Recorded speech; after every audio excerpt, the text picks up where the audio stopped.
You ask Tiger to solve.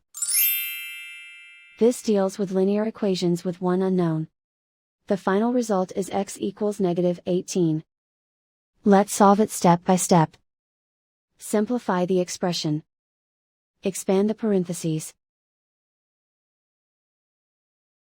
Simplify the arithmetic. Group all constants on the right side of the equation. Subtract 45 from both sides.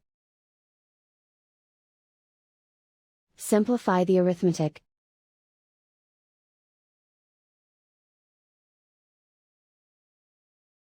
Isolate the x. Divide both sides by 5. Simplify the fraction. Find the greatest common factor of the numerator and denominator.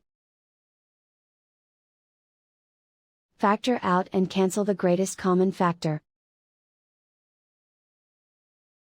And so the final result is x equals -18.